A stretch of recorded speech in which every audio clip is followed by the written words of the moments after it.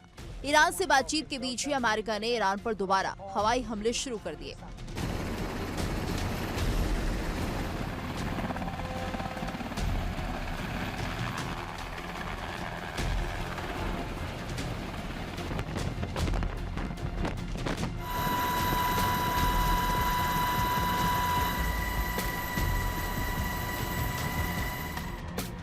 Trump और Netanyahu के बीच मुलाकात वॉशिंगटन में हुई। करीब 1.5 घंटे तक दोनों नेताओं ने बंद कमरे में चर्चा की, जिसके बाद दोनों ही नेताओं ने इस रिश्ते को बेहद सकारात्मक बताया।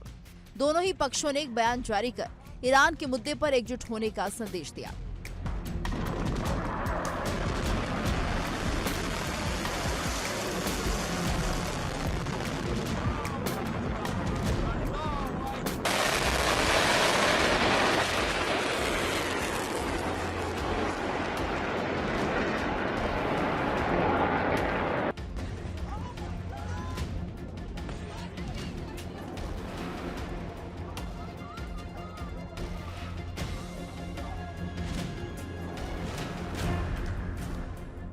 मुलाकात के बाद ही अमेरिका ने ईरान पर एक बार फिर हमला शुरू कर दिया। माना गया कि अमेरिकी सेना ने जॉर्डन पर ईरान के हमलों का जवाब दिया है। उधर ईरान की मीडिया के मुताबिक अमेरिकी और सऊदी अरब के हमलों में IRGC के 4 सदस्य मारे गए।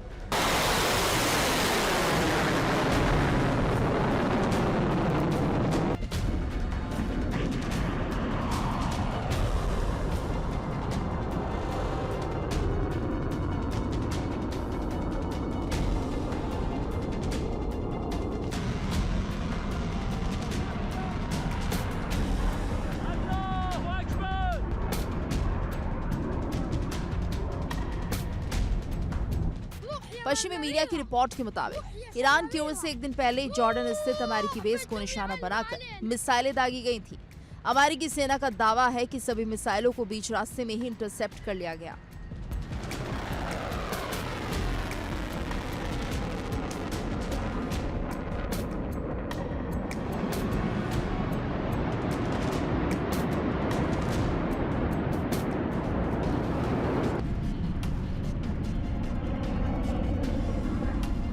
राष्ट्रपति ट्रंप ने दावा किया था कि अमेरिका ईरान पर जोरदार हमला करेगा।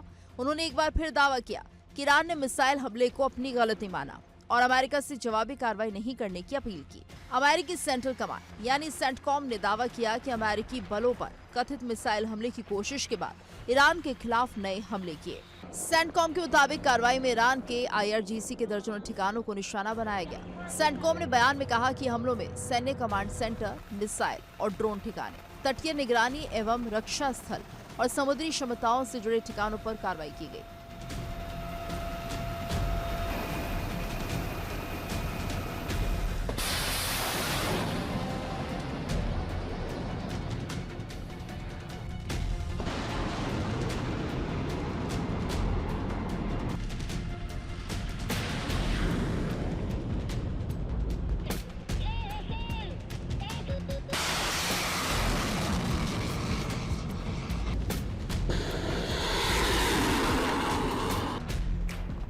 ईरान की मीडिया के मुताबिक अमेरिकी सेना ने दक्षिण पश्चिम खुजेस्तान प्रांत के अहवाज शहर में कई जगहों पर हमले किए।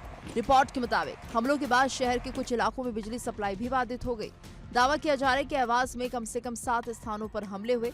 इसके अलावा खुजिस्तान प्रांत के शादेगान, अरवंद केनार और अबादान शहरों में भी धमाकों की आवाज सुने जाने की सूचना दी गई। बताया जा रहा है कि अमेरिका ने खुजिस्तान प्रांत के अबादान में कुछ ठिकानों पर हमले किए। रिपोर्ट में कहा गया कि होमोजगान प्रांत के बंदरबाज शहर में 2 धमाकों की आवाज सुनी गई। इसके अलावा अबू मूसा, किश और केशम द्वीपों पर भी इसी तरह की आवाजें सुनाई देने की खबर है।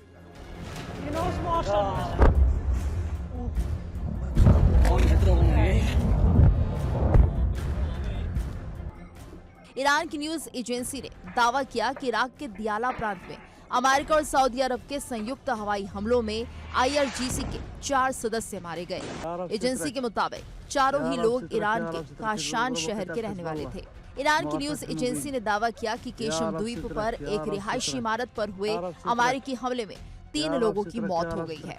रिपोर्ट के मुताबिक हमले में घायल 2 अन्य बच्चों का अस्पताल में इलाज चल रहा है। हालांकि अमेरिका का कहना है कि उसने केवल सैन्य निगरानी और रक्षा से जुड़े ठिकानों को ही निशाना बनाया है। दरअसल ईरान ने ट्रंप और नेतन्याहू की मुलाकात के ठीक पहले जॉर्डन पर अटैक किए थे। वहां मौजूद अमेरिकी सैन्य बेस पर हमला किया गया था। माना जा रहा है कि जॉर्डन पर ईरान का हमला इसराइल के लिए कड़ा संदेश था। दरअसल इसराइल और जॉर्डन के रिश्ते रणनीतिक और सुरक्षा सहयोग पर आधारित है। दोनों देशों ने 26 अक्टूबर 1994 को ऐतिहासिक इसराइल जॉर्डन शांति संधि पर दस्तखत किए थे, जिसके तहत मिस्र के बाद जॉर्डन इसराइल को मान्यता देने वाला दूसरा अरब देश बना। साफ है कि मिडिल ईस्ट में इसराइल के सहयोगी देशों में से एक जॉर्डन पर हमला अमेरिका और इसराइल के लिए कड़ा संदेश था और अमेरिका ने अब उसका बदला लेने का दावा किया। सवाल ये है कि अगर वार पलटवार ऐसे ही जारी रहा तो आखिर इस जंग की आग कैसे बुझेगी।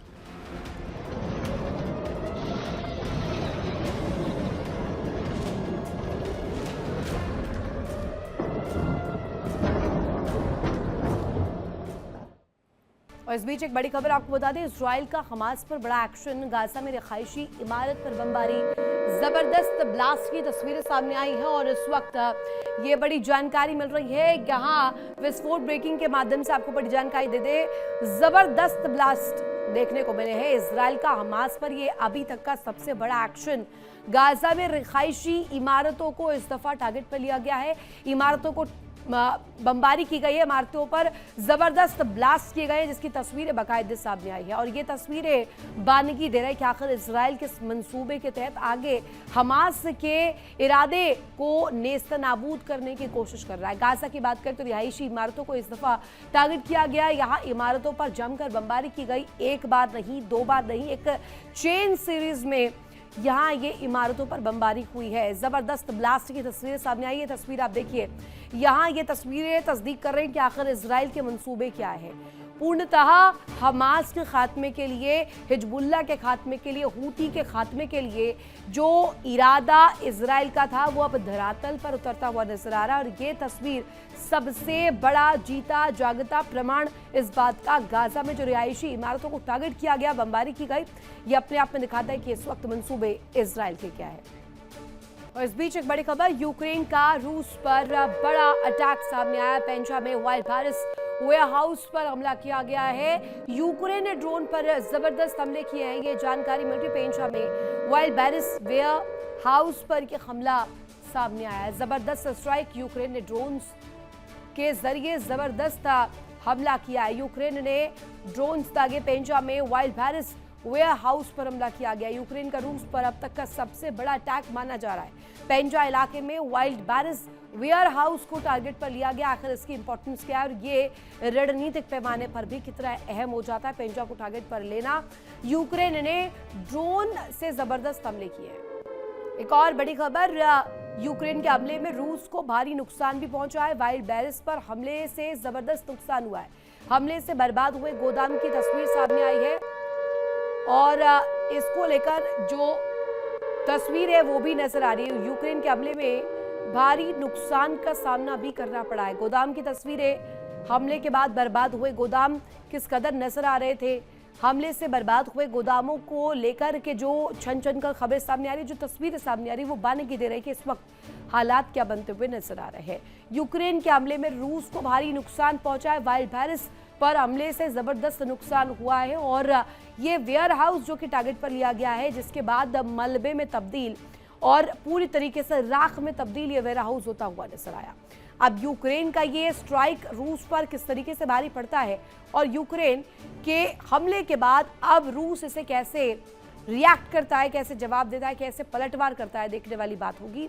और हमले के बाद बर्बाद हुए गोदाम की तस्वीरें सामने आई है, तो ये इस वक्त नजर आ रहा है जहां पर किस तरीके के हालात इस वक्त बनते हुए नजर आ रहे हैं। यूक्रेन लगातार स्ट्राइक कर रहा है, यूक्रेन रूस को दहला रखा है। वाइल्बारिस वेयर हाउस भी इसी का एक हिस्सा है और वहां पर भी किस तरीके से मलबे में तब्दील किया गया, इसकी तस्वीरें भी हमने आपको दिखाई।